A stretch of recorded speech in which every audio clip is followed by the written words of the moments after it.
Ja. Bueno, bienvenidos todos a este programa de judaísmo. Hoy estaba yo hablando sin micrófono, por eso no me oían, pero bueno, me veían y les voy a decir todo lo que les dije a aquellos que entendieron, los que saben leer la boca así, se los voy a leer. Miren, dije que les damos la bienvenida en nombre de Judith, de Isaac, de Carmen Peña, un servidor, y que tenemos como invitado a Mati Zweig, que está allá en Bielorrusia, la tierra del Baal Shem Tov y de Chagall, entre los más importantes. También dije que vamos a hablar de las efemérides por lo mucho que se relacionan con los eventos que están sucediendo hoy, tanto con él en Bielorrusia como en Israel, y bueno, y ni hablar de los premios Nobel. O sea, tenemos mucho de qué hablar y muy poco tiempo para hacerlo. Así es que vamos rapidito, vámonos a las efemérides, donde el 4 de octubre de 1936 los judíos de Londres se enfrentaron con grupos fascistas en Cable Street y detuvieron lo que pudo haberse eh, construido en un ataque mayor en Inglaterra. Recordemos que también en este año, en 1936, las autoridades británicas crearon, bueno, prometieron a los países árabes que iban a suspender la migración de refugiados de Europa hacia Palestina, hacia el mandato de Palestina. Bueno, el 5 de octubre de 1887 nació el Premio Nobel de la Paz, René Samuel Cassin, uno de los inspiradores y redactores de la Declaración Universal de los Derechos Humanos. Sería muy interesante ver qué piensa este señor Cassin si pudiera regresar hoy y plantearse, pararse en todos lados. Lo primero que se habría dado cuenta es que el señor Trump está muy enojado de que no le dieran el Premio Nobel de la Paz y de que, bueno, la oposición en Venezuela está muy contenta que se lo hayan dado a ellos porque tienen que seguir luchando contra el señor Maduro, que por lo visto, a ver si ya madura y se sale, que bueno, no se va a salir, el dinero es dinero. Pero bueno, también hoy, hablando del señor Maduro y del Premio Nobel de la Paz, pues resulta que China y Estados Unidos le agregaron un notch al pleito que traen entre ellos. Casualmente, ¿saben ustedes quién es el principal cliente comercial de Venezuela? China. ¿Saben ustedes a quién están volándole barcos afuera de Venezuela? A China. Esos barquitos de narcotraficantes, pues a lo mejor eran narcotraficantes, pero a lo mejor eran chinos. Nadie sabe porque nadie ha tomado fotos y nadie las quiere tomar. El caso es que parece que el pleito de Venezuela está ya teniendo ramificaciones. En fin, eh, también, también en este día ganó Bashevis Singer el Premio Nobel de Literatura, igual que hoy lo ganó Laszlo Krasznahoraki. Bueno, ese no es el nombre real, ese es el nombre húngaro. Y Laszlo Krasznahoraki descubrió a los 11 años que era judío. ¿Por qué a los 11 años? Pues porque antes de esa edad estaba la guerra y la posguerra inmediata y como que los judíos no querían ser identificados en Europa y menos en Hungría y Austria, Hungría y Alemania como judíos. Entonces, como que tardaron en informarle quién era, pero finalmente después él dijo que el descubrir que era judío y el irse a sus raíces judías de alguna manera decretó, dictaminó, iluminó su obra hacia una obra mucho más humanista. Bueno, venía de esas fuentes. También hoy se declaró en 1981 el Día Internacional de Raúl Wallenberg, 5 de octubre, y no sé por qué a tanta gente se le olvidó el 5 de octubre celebrar el Día de Raúl Wallenberg, cuando Raúl Wallenberg fue realmente el principal salvador de judíos de Hungría, y no me sorprendería que los papás de Laszlo se hayan salvado gracias a Raúl Wallenberg, que en un brillo, en un momento de brillantez mental, se puso a repartir ciudadanías suecas, visas suecas a 100,000 judíos de Hungría. Cuando alguien habla de los héroes de este asunto y quieren meter al pobre de Bosques en este asunto, bueno, Bosques entregó las visas que México vendió a los judíos que pedían ingresar a México y no entregó una sola visa que no venía autorizada por la Ciudad de México, o sea, prepagada. Wallenberg entregó cientos de miles de visas, lo cual, entre otras cosas, le costó que los rusos lo desaparecieran en cuanto llegaron a Hungría. Bueno, hablando de todo otro rollo, porque ahí vamos a las historias de hoy, nada más para como paréntesis, quizá usted no lo sepa, pero el 6 de octubre de 1927 se estrenó el Jazz Singer con una producción de los hermanos Warner, que se fueron a Los Ángeles porque los corrió, los persiguió Edison, los perseguía por judíos y por competencia, y se tuvieron que ir a esconder a Los Ángeles, Hollywood, donde no había nada, y se fueron para allá. Y entonces, allá escondido en Los Ángeles, crearon The Jazz Singer, la primera película con audio eh, que se presentó, pero lo interesante de The Jazz Singer, además de ser Al Jolson y los hermanos Warner, es que en esa película Al Jolson canta Kol Nidre. Y estamos en la semana, bueno, ya pasó Yom Kippur, pero es interesante que la primera canción en la primera película sonora haya sido Kol Nidre. Para quienes no lo recordaban, ya les se los recordamos. Y bueno, hablamos de Yom Kippur. ¿Qué les parece? No, me voy a brincar antes de Yom Kippur, porque antes de Yom Kippur voy a mencionar que el 7 de octubre de 1897 se fundó el Bund. El Bund es el Partido Socialista Judío, anticomunista para aquellos que quieren confundir términos. El Bund, Lenin escribió un libro especial sobre el Bund diciendo que estos eran los más peligrosos porque ellos sí sabían lo que era el socialismo y la diferencia con el comunismo, y que si a alguien había que atacar era a los bundistas porque estos les iban a crear problemas a los comunistas. Entonces, dejando claro eso, hay que recordar que Franz Rosenzweig, un filósofo alemán, dijo que el judaísmo es más que una fuerza del pasado o una curiosidad del presente. Para nosotros, dijo él, es la meta de todo futuro posible.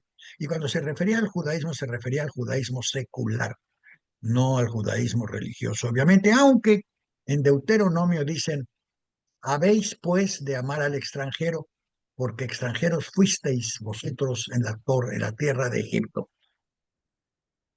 Y además Moisés y los profetas no se preocupaban mucho por la supervivencia del alma.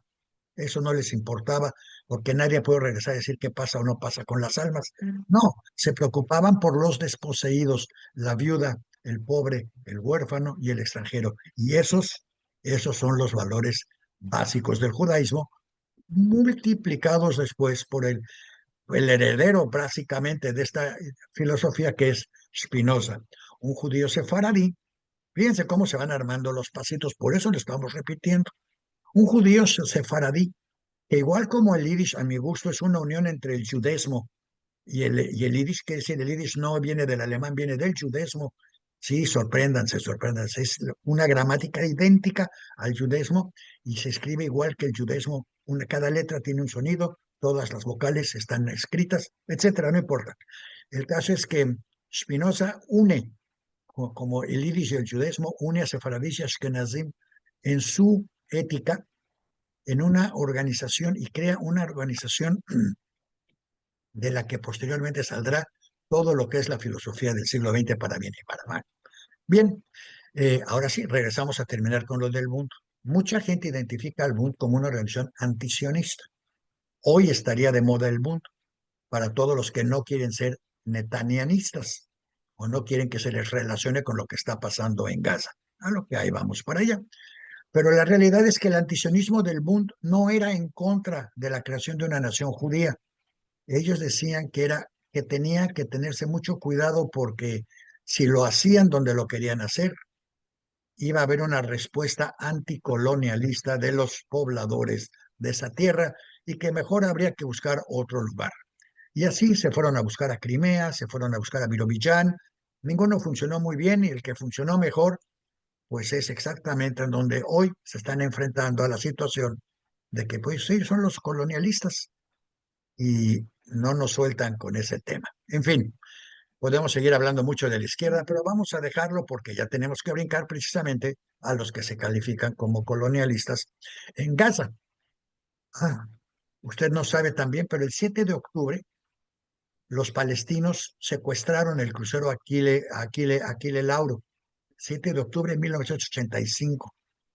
También en octubre, jamás, bueno, jamás llevó a cabo el peor pogrom antijudío. Pues sí, porque agarró a puros judíos. No, no es cierto.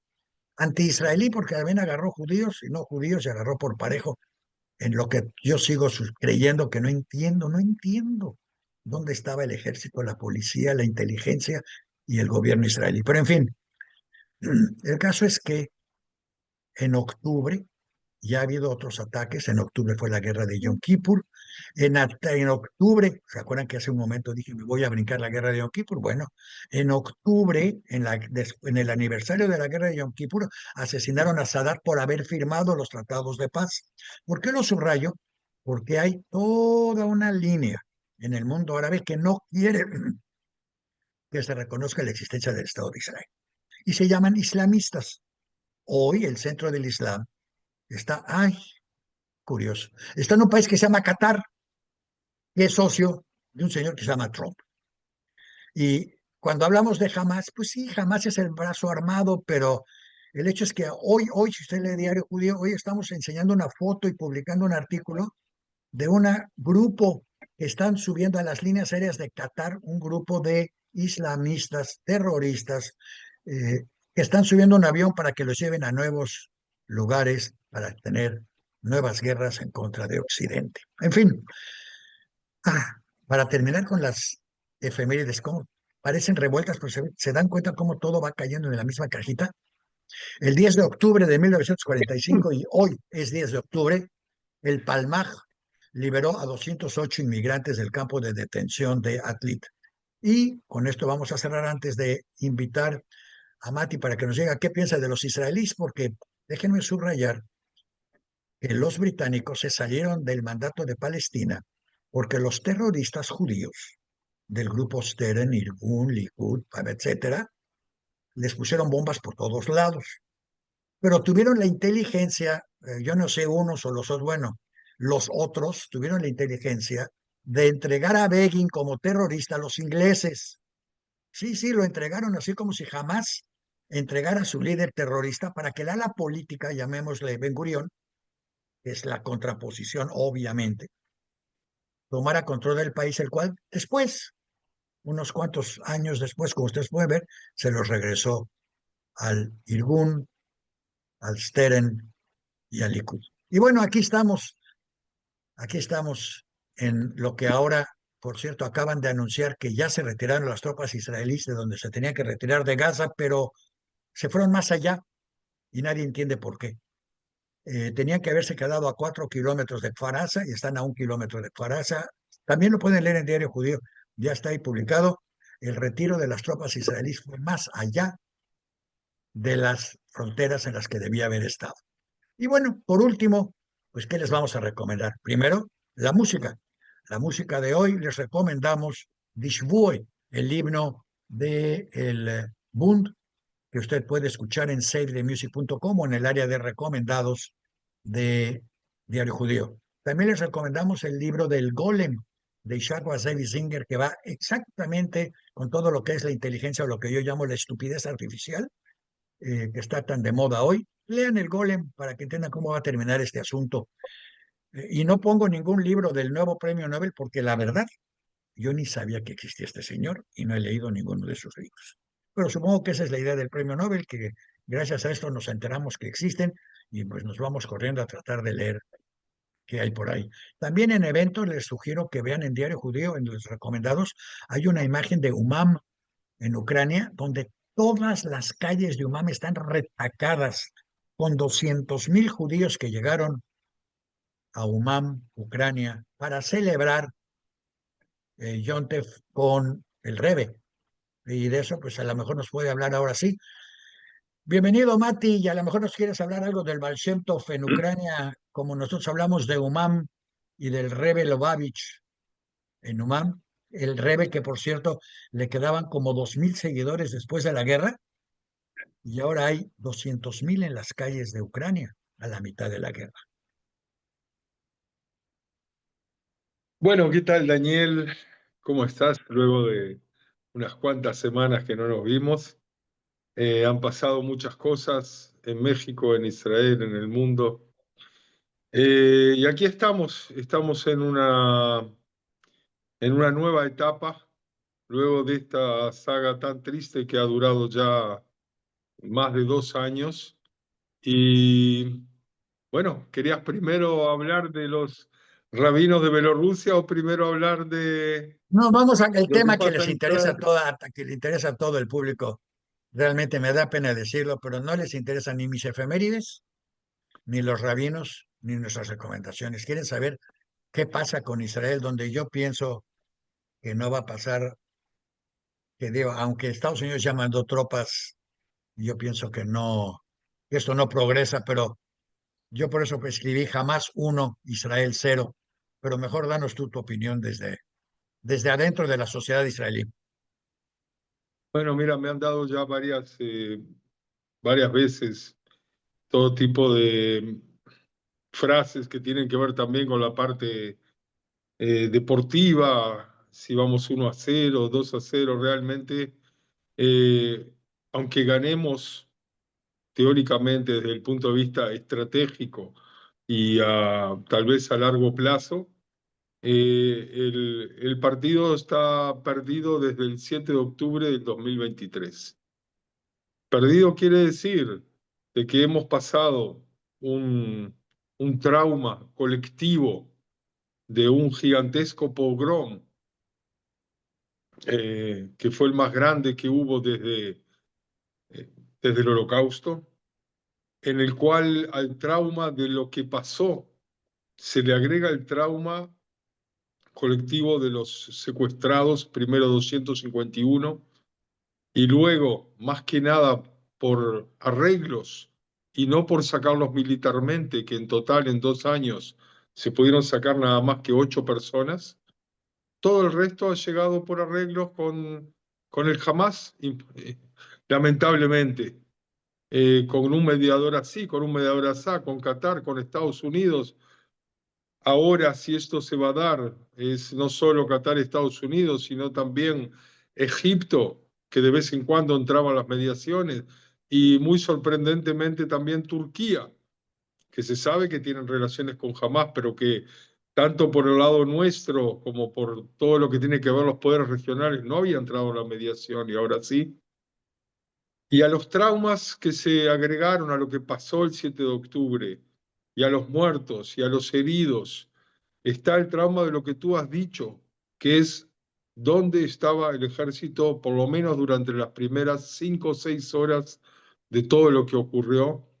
Con solo hoy en día se sabe, habiendo estudiado los distintos casos, pequeñas fuerzas de la gente que estaba lo que se llama la Kitat Konenut, en los grupos de autodefensa de dentro de cada kibutz, moshav, y que ellos trataron de hacer lo posible, incluso con pocas armas que tenían, y luego de a poco gente que en forma independiente llegó por su cuenta como soldado o con un tanque o incluso un avión que contravino las órdenes y fue y empezó a matar terroristas que iban por las carreteras, o sea, cosas totalmente hechas en forma independiente e increíble. Yo ya he hablado en otros momentos que a fines de los años 90 y principio del 2000 yo todavía hacía Miluim, reserva, y ya en esa época que había la mitad o menos de todas las cuestiones tecnológicas que hay hoy en día, si un pajarito se paraba sobre la valla entre Gaza e Israel, a los 20 segundos, 30 segundos, ya llegaba lo que se llama el Comancher, que es un vehículo militar con 8 o 10 soldados. Y entonces, ¿cómo puede haber pasado lo que pasó? Entonces, la gran pregunta que se tiene que investigar cuando se levante una real comisión investigadora va a ser qué pasó, no solo por lo que pasó y porque no se dieron la suficiente inteligencia para saber todo lo que iba a pasar, sino las horas que pasaron en la respuesta que llegó tarde para la mayoría de las personas que fueron asesinadas. Y ¿Te luego de dos... gustaría, te Ujú. gustaría escuchar mis teorías de conspiración? ya he escuchado varias, pero me imagino que todas son Estas válidas. no las he escuchado, casi te lo garantizo. Pero mejor continúa tú. Yo lo que quiero decir es que estos 2 años en el cual se han dado todas las teorías y todos los cambios de mood, de forma de sentirse de la población desde el punto de vista psicológico, que si uno ha aprendido algo es que la parte en la cual hay que tener más fuerza, más entereza en un pueblo es la parte psicológica, para poder salir adelante de todo lo que ha sucedido. Porque mucha de la gente ha quedado mal, muchos de los soldados han quedado mal. Y llegar ahora a un arreglo, aunque no sea perfecto, es también empezar un proceso de sanación que es más que necesario, no solo ahora para los próximos meses, sino por años. Y por un lado, tienes un tipo de gente en Israel que todo el tiempo dice, tenemos, a pesar de todos los problemas, el mejor de los primeros ministros que ha tomado decisiones muy duras, de cuando sí llegar a un acuerdo y sacar secuestrados, cuando no hacerlo, cuando renovar los combates, cuando nuevamente renovar los combates, cuando más profundos se van los combates y todas las presiones del mundo y todo lo que estuvo pasando durante estos 2 años terribles en las cuales en el mundo además se deslegitimó en muchos casos la lucha de Israel, la necesidad de la contraofensiva de Israel y también la palabra sionismo como ideología con derecho de un pueblo de volver a su tierra histórica y hasta incluso deslegitimar la propia existencia del Estado de Israel que le fue dada por las Naciones Unidas a ambas partes, a Israel y a los árabes. En el 48 todavía no había palestinos, así se empezaron a llamar desde 1964 con Arafat, etcétera. Pero de cualquier manera, una parte cumplió su cometido que fue Israel, la otra parte no la cometió y hasta hoy en día están luchando y tratando de llevar consigo a todo ese pueblo que no es el pueblo israelí o judío al precipicio y arrastrarnos a todos. Entonces en Israel tienes dos narrativas. Una que es la gente que apoya todo lo que se hizo, que cada vez todas las encuestas dan que son menos y menos, o sea, un máximo de un 40% de la población, y está la gran población que se ve traicionada por la forma en que ha contestado el gobierno que estaba el 7 de octubre, en el cual le echaron toda la culpa a la parte militar, no se buscó culpa de los estamentos políticos, y lo que dicen, quisiera leerte, si tú me permites, un texto que han puesto las, digamos, los grupos en contra del gobierno y que han puesto después de que haya salido adelante ahora este supuesto arreglo en el cual se empieza un proceso de paz relativa que espero que siga por A mucho ver, tiempo. Y dice así. Después de 2 años de mentiras y promesas vacías por parte del gobierno, de decir incluso jamás es un activo estratégico, finalmente se acabó la farsa. Una y otra vez aparecieron en los medios hablando de anexiones, victorias absolutas y eslóganes vacíos, pero la realidad golpeó con fuerza. El presidente Trump, cansado de la hipocresía, impuso una salida política, perdón, no habrá regreso a Gush Katif ni victoria total como en Camp David, como en Oslo, ahora también en Sharm el Sheikh. Israel avanza hacia acuerdos impulsados por el mundo libre. Netanyahu y su gobierno entregaron por terrorismo y no por paz lo que tanto prometieron impedir. Podían haber terminado esta guerra 50 días después del 7 de octubre, pero eligieron prolongarla sacrificando soldados y rehenes por intereses políticos. Trump dejó claro, solo hay una salida, y esto, bueno, es un análisis del que lo escribió, una mano con un arma y otra que busca la paz. Ese siempre fue el camino sionista, habla de que ese siempre fue el camino de Ben-Gurión, de Golda Meir, de todos. Y al final dice, gracias presidente Trump, gracias al mundo libre, gracias a los países árabes mediadores, es hora de celebrar el regreso de los rehenes y luchar por un futuro mejor, levantar una investigación estatal y justicia para las comunidades del sur y del norte y de los desplazados y tener un comienzo de futuro para nuestro Estado de Israel. Pues mira, me da pena decirlo, pero desafortunadamente, sobre todo con el final, estoy en completo desacuerdo. Eh, el señor Trump no hizo esto para ayudar a la izquierda israelí, que brilla por su No, ausencia. El señor Trump tiene negocios con Qatar. El señor Trump es socio de Qatar y mientras Israel no le pueda regalar un avión de oro y $2 billones en aportaciones para ir a comprar compañías en la bolsa de valores, el señor Trump va a estar con Qatar y no con Israel. Yo no entiendo el amor de los israelíes que quieren encontrar un héroe en alguna parte cuando ni siquiera lo tienen entre ellos mismos. Ahora, tampoco entiendo la ceguera de los israelíes. Netanyahu viene del Likud. El Likud claramente establece, de acuerdo a las teorías de Jabotinsky, que para poder crear un Estado sionista tienes que desalojar a la población local, que no no. existe, que no existe una unión entre dos, es dos países separados, está bien, pero no revueltos. Y claramente dice que Judea, en realidad lo que dice Jabotinsky y el Likud es que Jordania y todo el mandato, todo lo que era el mandato de Palestina es Israel.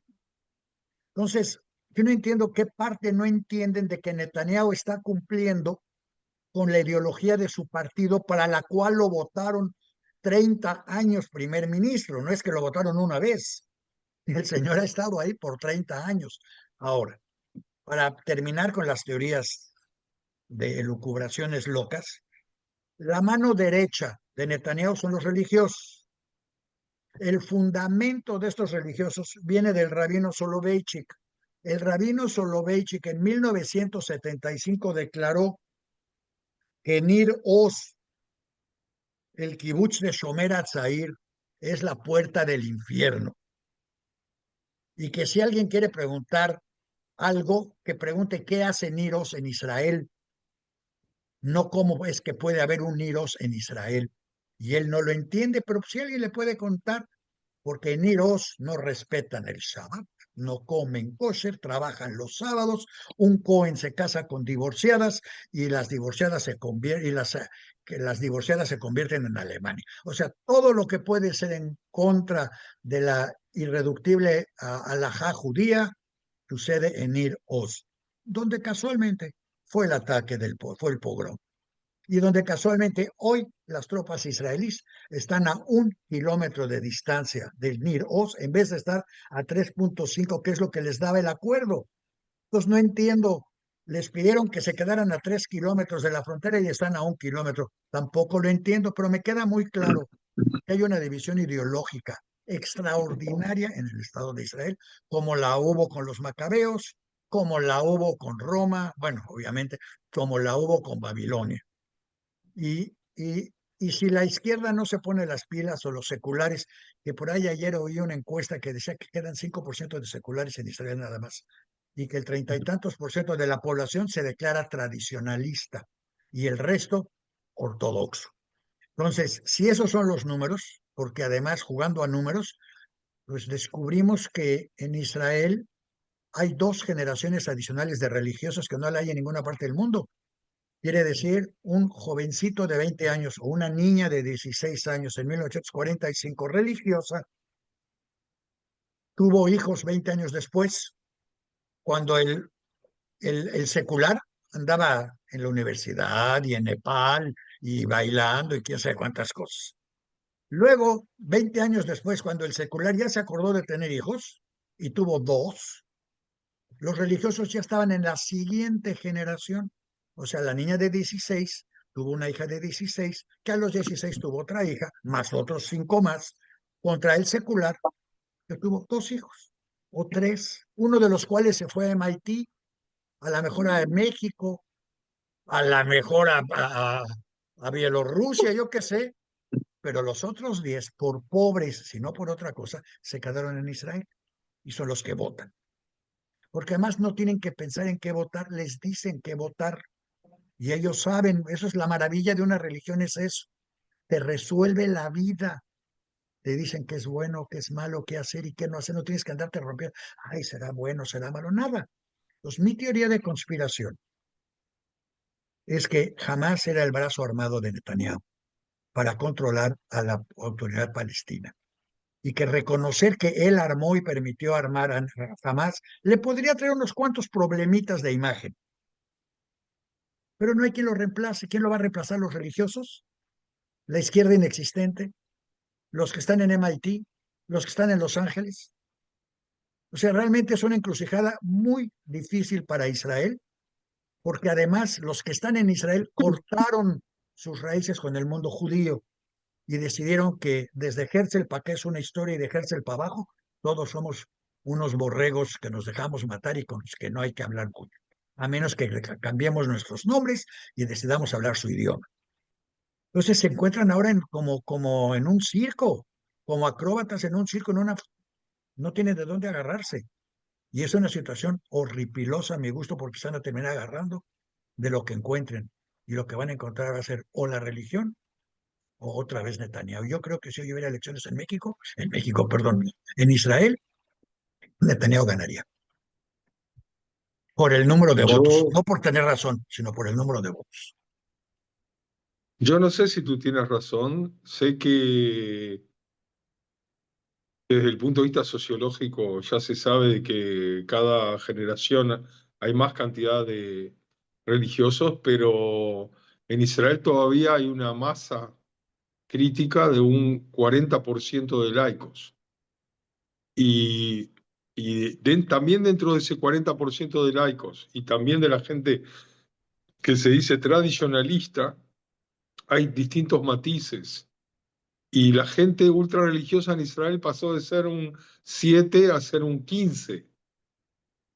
Entonces, no es cuestión, porque no voy a hablar ni bien ni mal, simplemente hay una cuestión estatal en la cual hay que mantener al gobierno, perdón, mantener al país desde el punto de vista de trabajo, desde el punto de vista de pagar impuestos, y todo eso se hace cada vez más difícil si no hay un cambio de timón con el tipo de gobierno que hay hoy en día. O sea, por todas las buenas razones que uno se pueda imaginar, tendría que haber un gobierno diferente para darle un rumbo diferente a Israel luego de estos últimos 2 años y diría que de los últimos 3 años.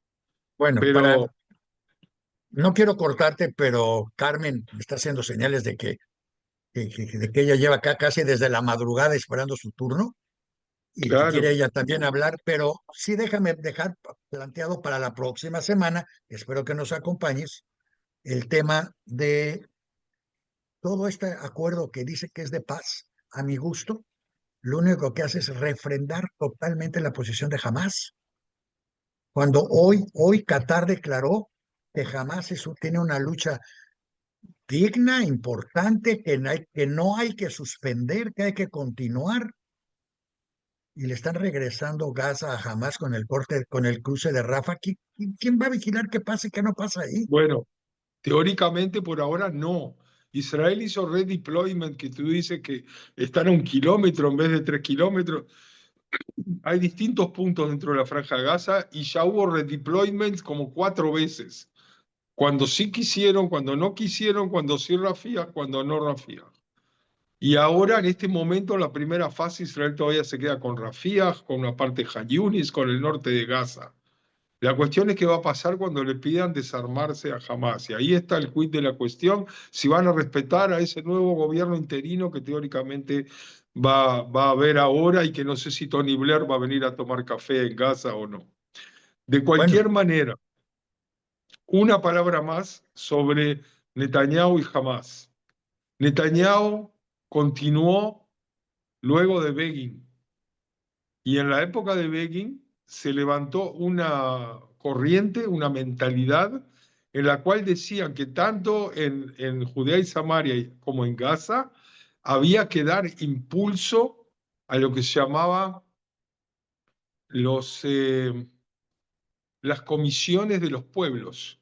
Las comisiones de los pueblos eran en realidad gente conservadora, religiosa, islámica, que tenía que tener mucha relación y cada vez mejor y darle fuerza para contrarrestar al laico OLP. Eso comenzó ya desde los años 70. Luego se fue cada vez más con los gobiernos del Likud avanzando en eso y es indudable de que por qué le dejaron pasar valijas de Qatar a Hamas. Decían que era para contrarrestar a la autoridad palestina, que no lleguen a levantar tanto la nariz que llegan a tener su propio país y que no sea llevado por gente conservadora y religiosa.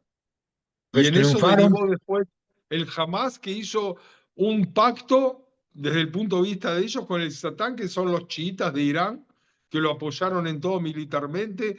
Luego viene Qatar con apoyo financiero y todo eso pasó en la mayoría de los gobiernos del Likud y de Bibi Y Netanyahu. luego cruzan Hoy en una día le frontera. llaman Bueno, el error de la concepción. Bueno, el error de la concepción son miles de vidas israelíes que hemos pagado y que hoy en día hay que empezar todo de cero respecto a ese tema. ahora yo quisiera nada más para terminar el tema hoy, porque el tema no lo terminamos, vamos a dejar abiertos tres paréntesis. Uno, vamos a ver primero si aparecen rehenes. Dos, si aparecen vivos. Dos, Ojalá. yo creo que Israel debería de pasar una ley que claramente diga que si te caes como rehén, no te van a salvar. Porque si ser rehén representa 100 palestinos liberados, eres moneda de cambio. Y cualquier israelí en cualquier parte es, es un target para poder recuperar a prisioneros palestinos, o por lo menos, sobre todo, hamasianos. Entonces, yo creo Está que la deberían orden de empezar a considerar eso. Hannibal, está la orden Hannibal, que hay todo tipo de conspiraciones de que se llevó a cabo para que no se lleven más israelíes. Hasta donde se sabe hoy en día se usó solo una vez. No sé. Tercero, o sea, no sé qué tengan que hacer, pero tercero, creo que es el momento de Israel de volverse o de tratar de revolverse judío secular otra vez y regresar a las fuentes que lo crearon originalmente y alejarse un poco de ese ortodoxismo judeo-árabe que predomina hoy en el Estado de Israel. Pero bueno, ya lo dijiste tú mejor, hicieron apoyar a Hamas y ahí tienen el resultado. Y por cierto, acabando mis teorías de conspiración, Hamas cruzó porque querían que cruzara. Lo que no se imaginaron es que iban a estar tan locos de llevarse hasta un perro en una moto de regreso a casa. Pero bueno, esas son mis teorías de conspiración. Tenemos por ahí a Espero que Carmen. no, para eso es necesario una comisión investigadora en serio, desde la cual los estamentos políticos se niegan a levantarla, y creo que solo si va a haber un cambio de gobierno va a ser levantada.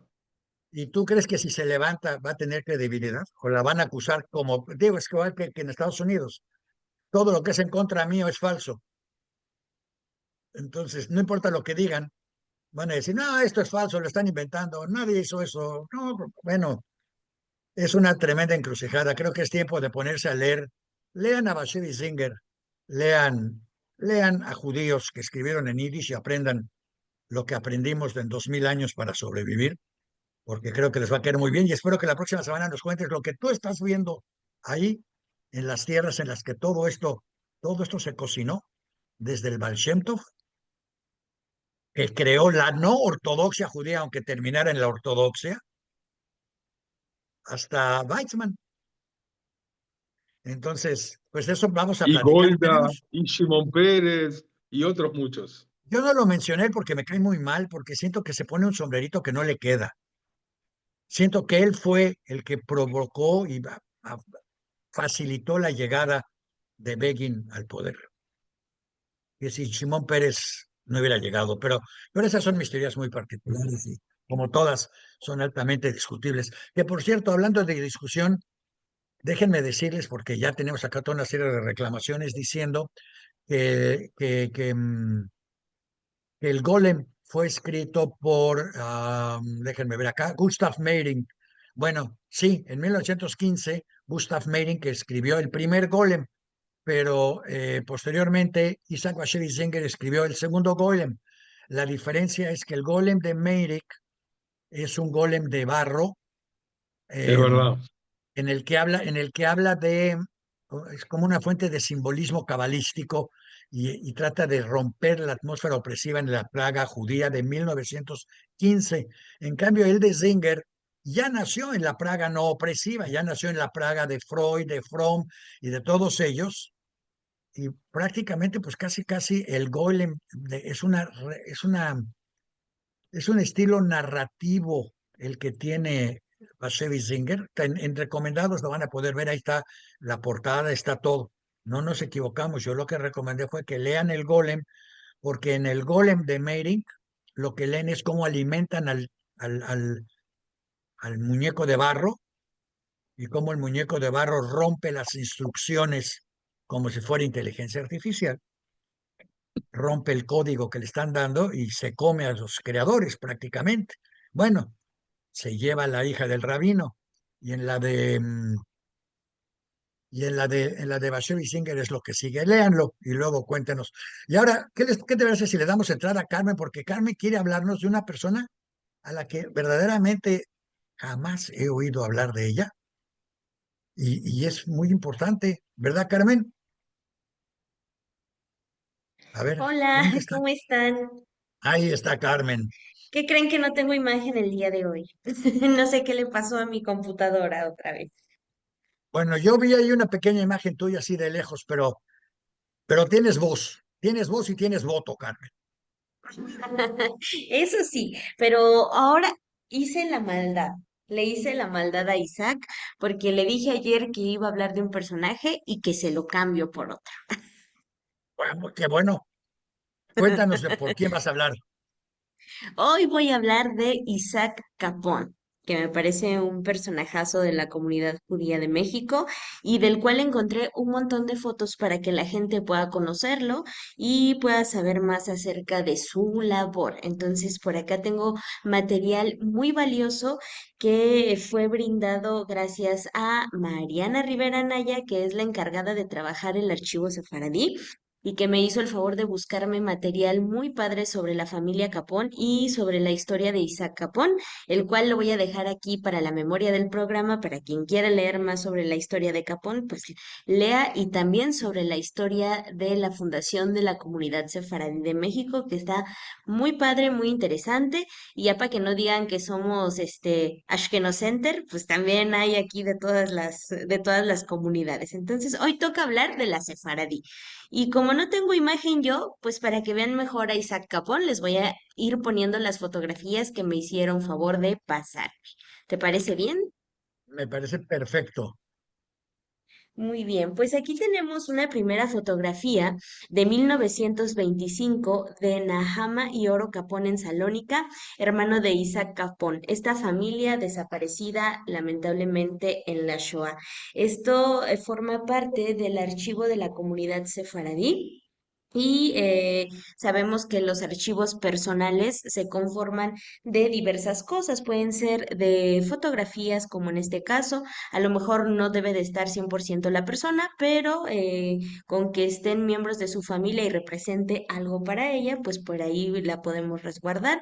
Y me puede haber bastantes cosas, objetos, documentos. Bueno, Daniel, tú has visto lo que tenemos en el Serijum y lo que resguardamos de cada personalidad, para que te animes ya a donarnos tu material, Ahí bueno, voy a tuyo y de México, tu ya voy familia. para allá.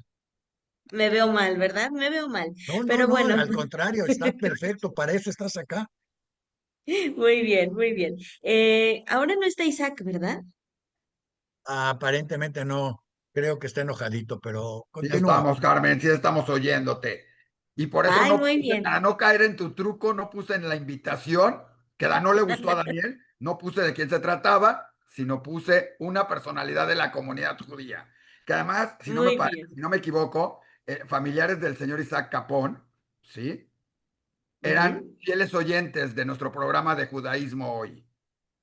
Ah, muy bien, pues qué más que tengo esta información, ¿no? Y la otra personalidad que les tengo, la estoy trabajando, la verdad es que me falta un poco más de fotografía y quisiera como encontrar más material al respecto. Es una persona también muy inteligente que aportó mucho a la psicología en la UNAM, entonces por eso es que me estoy tardando un poquito más. Estoy investigando para traer un buen tema y bien desarrollado. Entonces, a los Capón ya los tenía bien trabajados, por eso es que los traigo el día de hoy. Bueno, pues aquí tenemos a don Isaac Capón Tiano. Isaac Capón llegó muy joven aquí a México. Hay un artículo muy bonito que escribió el Comité de Cultura Víctor Mitrani, que también Víctor Mitrani fue uno de los principales fundadores de la comunidad sefaradí de México, que habla de la importancia de Isaac Capón y lo cuenta a manera como de, podría decirlo un poco novelesco, la historia del señor Capón, pero yo recopilé algunos datos interesantes que me gustaron mucho de aquí. Isaac Capón llega en el año de 1905, por lo que dice este artículo, al puerto de Veracruz. Le gusta mucho el lugar, era un joven que tenía la ilusión de encontrar pues nuevos horizontes de paz y de tranquilidad y sobre todo de trabajo. Eh, Uno de los recuerdos más grandes que hay de Isaac Capón es su tremenda participación dentro de la fundación de diversas instituciones que le dieron un nombre y una forma a la comunidad judía, como lo es la Sociedad de Beneficencia Alianza Monte Sinaí, fundada en el año de 1912 por 200 miembros, pero que fue presidida por Isaac Capón y que fue un parteaguas en la historia de la comunidad judía de México. Entonces, él tuvo muchísimo que ver en eso y también en la fundación del primer cementerio judío en nuestro país, que ya hemos platicado mucho de esto. Hablamos de que varias personalidades ayudaron a fundarlo, como Jacobo Granat, que fue quien trajo la industria cinematográfica a nuestro país, pero también otros miembros estuvieron fuertemente involucrados, como lo fue Isaac Capón, que él básicamente lo adoraba el país y quería mucho a su comunidad, entonces estaba dispuesto a hacer cualquier esfuerzo para poder ayudar a que la comunidad se integrara muy bien. ¿Por qué viene esta inquietud de Isaac Capón de fundar una comunidad? Viene directamente de sus padres. Él se viene a México pues solito a probar suerte para ver qué iba a pasar y un día se decide ir por sus padres en Francia, que estaban en Francia. Los embarcó y los trajo y también ahí conoció a su compañera de vida, la señora Matilde Capón, que pues fue su esposa y se amaban muchísimo. Y ahí cuando trajo a su padre le comentó que si había alguna, pues no sé, alguna institución judía a la que se pudieran afiliar, algún templo, alguna asociación deportiva, no sé, cualquier cosa en la que pudieran estar ellos.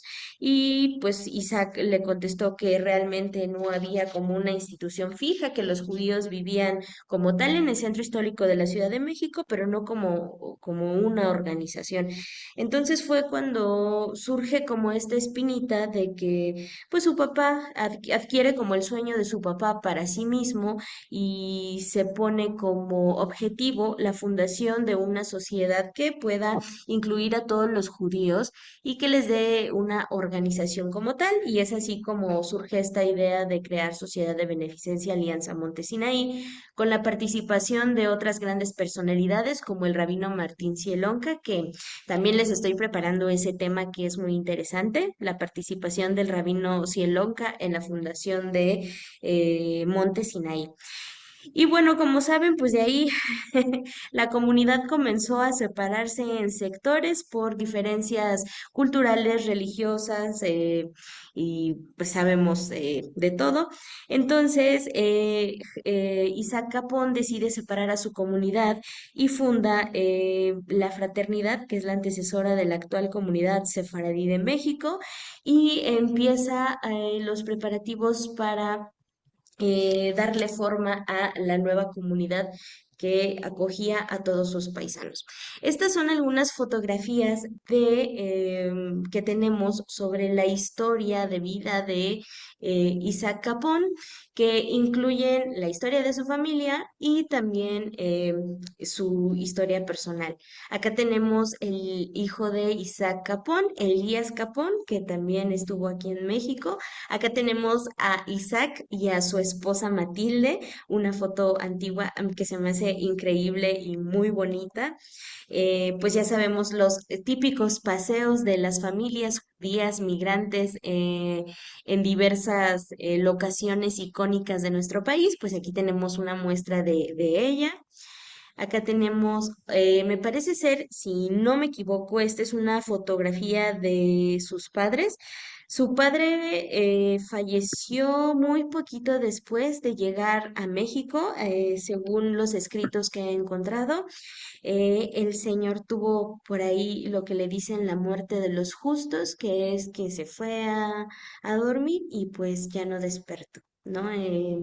Murió tranquilo, llegó a un México que le impactó totalmente cuando lo conoció y bueno, llegó de hecho es una anécdota que cuentan mucho en este artículo que hablan sobre cómo Isaac Capón le rezó a su padre cuando falleció con todo el sentimiento del mundo y todo lo que significa la pérdida de un ser amado.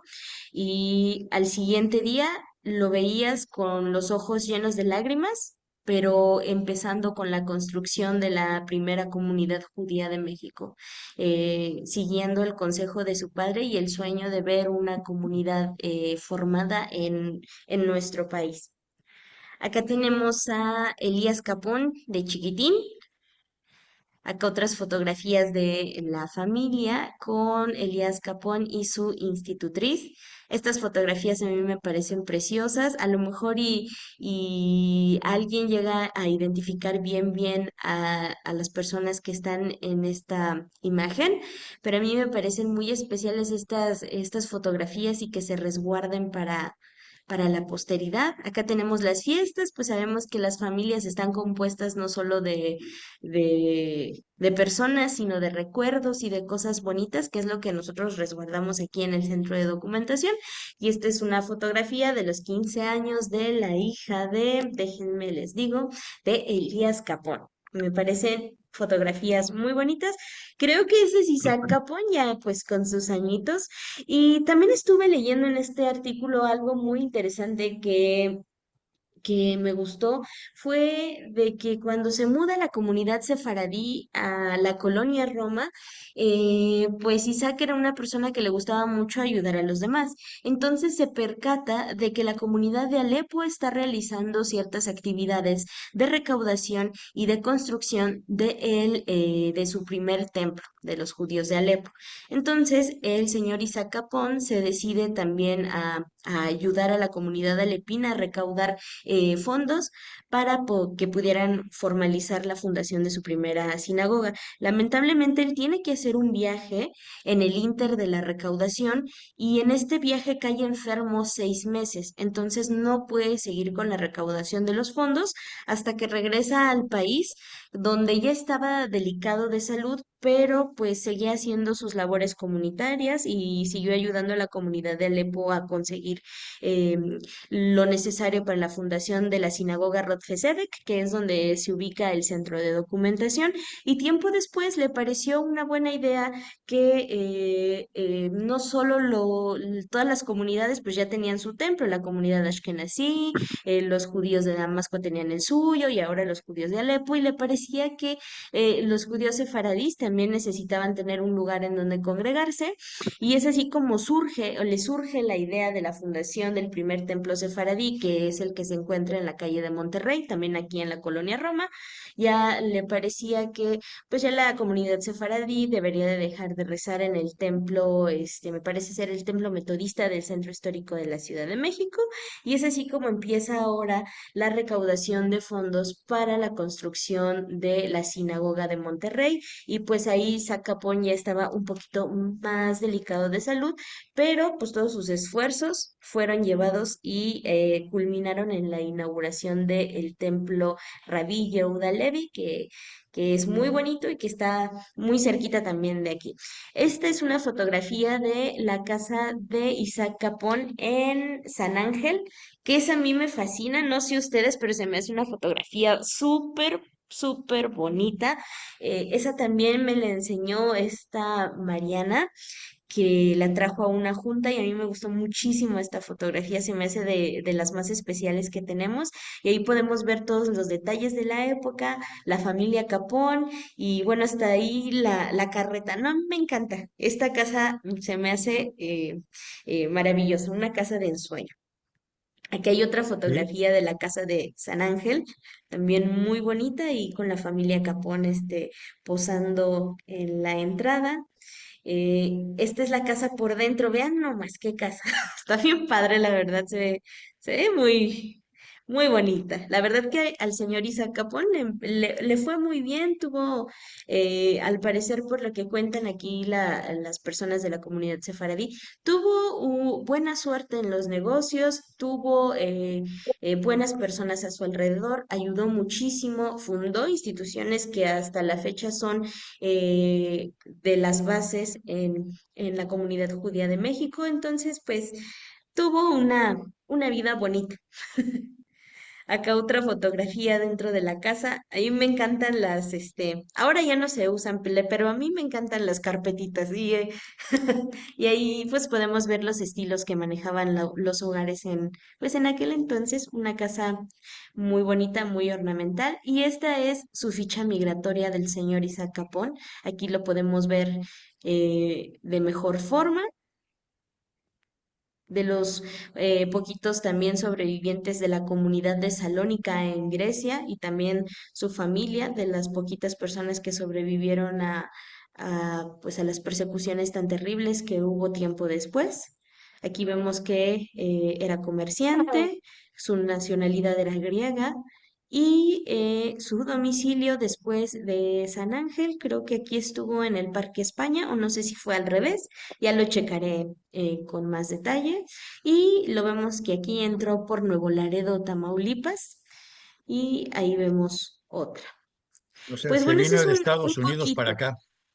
Sí, ese es un poquito de la historia, que es muy extensa, sobre el señor Isaac Capón, pero lo traigo para que conozcamos más a estos personajes que le dieron vida a la comunidad judía de México, y que, aunque a lo mejor ya no sean tan populares o suenen mucho en la memoria de la gente, pues fundaron grandes instituciones que hasta ahora rigen a la comunidad, y que le han dado una vida y un voto en nuestro país. Eso me hace bien importante. Pues sí, realmente trajiste una super personalidad al programa de hoy. Y, y realmente sí, las fotos son muy ilustrativas, desde San Ángel, el caballo, la mamá afuera, los cojines adentro. Bueno, todo el conjunto ilustra muy bien toda esa época y ilustra muy bien a uno de los pilares realmente de la comunidad en general y de la comunidad sefaradí en particular. Muy buen trabajo, Carmen. Muchas gracias. Muchas gracias a ustedes. Yo fui la que te acusó de lo del golem. Bueno, pues ya te di la respuesta también, ¿verdad? Sí, voy a leer ahora el de Bashevis, porque yo leí el otro, y hay varios estudios y también los voy a leer para que ahora traigo una transmisión para el 31 de octubre. Estoy haciendo una recopilación especial de folclore judío y cuentos de terror judíos y así. Entonces traigo varias recomendaciones por ahí, y para que lo discutamos ese día. Me parece muy bien. Tienes que leerte a Bashevis Singer para el terror, ¿eh? Sí, prometo, prometo. Ok, porque precisamente Bashevis Singer no le gustaba a la gente porque decían que hablaba de muchos demonios. No Ay. era bueno como Sholem Aleichem. Él era de los malos que hablaban de demonios. Ay, Y este además sus Bashevis, demonios bueno. ganaban. Los demonios de Bashevis Singer ganaban. Pues es que siempre ganan. Bueno, no siempre, Pues pero bueno, pues bueno, pues sí, bueno, así es como sucede, sí. y ni qué Pero decir. bueno, mira, hablando de demonios, el que nos va a hablar de demonios la próxima semana también va a ser Mati, porque allá en Bielorrusia está lleno de demonios, de ajos, de cosas, de pulseras rojas, bueno, de lo que se te ocurra, porque las comunidades de Bielorrusia, creo que después de las de Ucrania y después de la de Salónica, porque nada más para complementar lo que dijiste de Salónica, Salónica era lo que se llamaba una ciudad judía. En Salónica, el Ujú, puerto de Salónica cerraba el viernes porque no había quien hiciera ningún trabajo ni recibiera barcos ni nada, porque 90% de la población era judía. Y al terminar la claro. guerra, quedaron como sobrevivientes en Salónica únicamente 4 familias,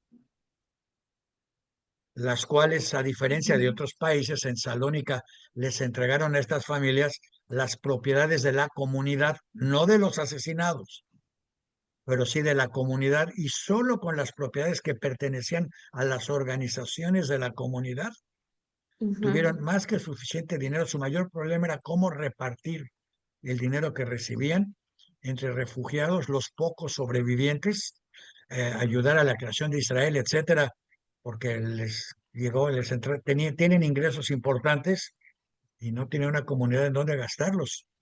Y la tragedia fue que no quedó quien contara la historia.